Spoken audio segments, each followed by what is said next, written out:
am Al Gore. I used to be the next president of the United States of America.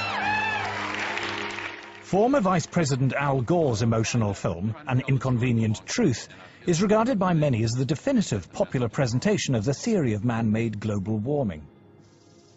His argument rests on one all-important piece of evidence taken from ice core surveys in which scientists drilled deep into the ice to look back into Earth's climate history hundreds of thousands of years. The first ice core survey took place in Vostok in the Antarctic. What it found, as Al Gore correctly points out, was a clear correlation between carbon dioxide and temperature. We're going back in time now, 650,000 years. Here's what the temperature has been on our Earth. Now, one thing that kind of jumps out at you is, did they ever fit together? Most ridiculous thing I've ever heard. The relationship is actually very complicated, but there is one relationship that is far more powerful than all the others, and it is this. When there is more carbon dioxide, the temperature gets warmer. Al Gore says the relationship between temperature and CO2 is complicated, but he doesn't say what those complications are. In fact, there was something very important in the ice core data that he failed to mention. Professor Ian Clarke is a leading Arctic paleoclimatologist who looks back into the Earth's temperature record tens of millions of years. When we look at climate on long scales, we're looking for geological material that actually records climate. If we're to take an ice sample, for example, we use isotopes to reconstruct temperature, but the atmosphere that's imprisoned in that ice, we liberate, and then we look at the CO2 content. Professor Clarke and others have indeed discovered, as Al Gore says, a link between carbon dioxide and temperature. But what Al Gore doesn't say is that the link is the wrong way round. So here we're looking at the ice core record from Vostok. And in the red, we see temperature going up from early time to later time at a very key interval when we came out of a glaciation. And we see the temperature going up, and then we see the CO2 coming up. CO2 lags behind that increase. It's got an 800-year lag. So temperature is leading CO2 by 800 years. There have now been several major ice core surveys. Every one of them shows the same thing. The temperature rises or falls, and then, after a few hundred years, carbon dioxide follows. So obviously, carbon dioxide is not the cause of that warming. In fact, we can say that the warming produced the increase in carbon dioxide. CO2 clearly cannot be causing temperature changes. It's a product of temperature. It's following temperature changes. The ice core record goes to the very heart of the problem we have here. They said, if the CO2 increases in the atmosphere as a greenhouse gas, then the temperature will go up. But the ice core record shows exactly the opposite.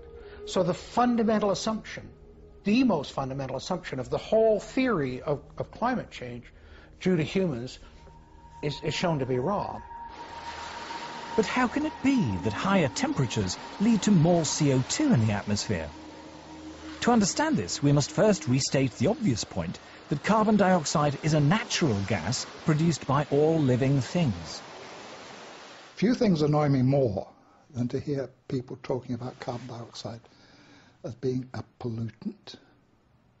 You're made of carbon dioxide. I'm made of carbon dioxide. Carbon dioxide is how living things grow. What's more, humans are not the main source of carbon dioxide. Humans produce a small fraction in the single digits percentage-wise of the CO2 that is produced in the atmosphere. Volcanoes produce more CO2 each year than all the factories and cars and planes and other sources of man-made carbon dioxide put together. More still comes from animals and bacteria, which produce about 150 gigatons of CO2 each year, compared to a mere 6.5 gigatons from humans. An even larger source of CO2 is dying vegetation, from falling leaves, for example, in the autumn. But the biggest source of CO2 by far is the oceans.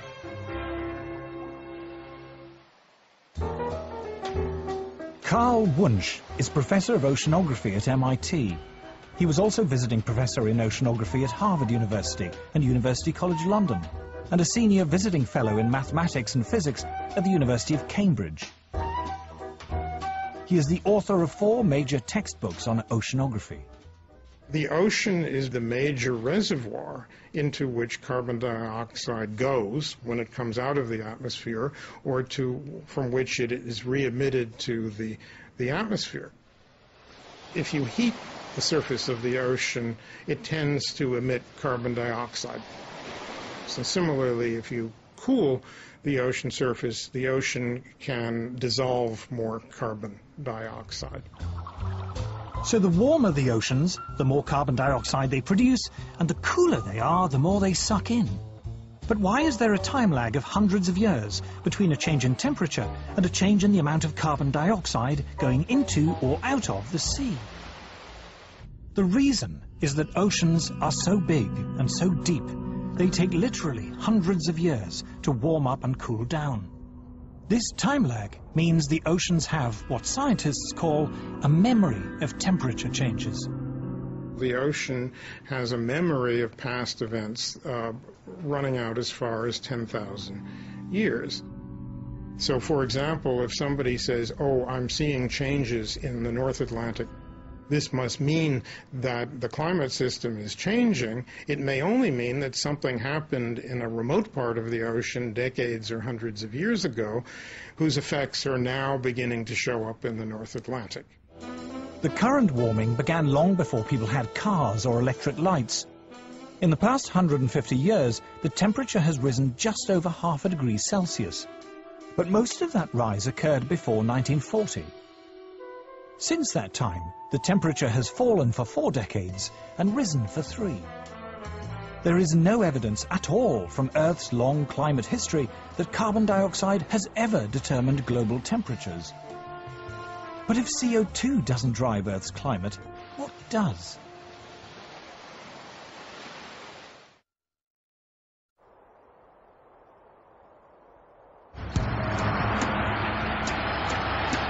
The common belief that carbon dioxide is driving climate change is at odds with much of the available scientific data. Data from weather balloons and satellites, from ice core surveys, and from the historical temperature records. But if CO2 isn't driving climate, what is?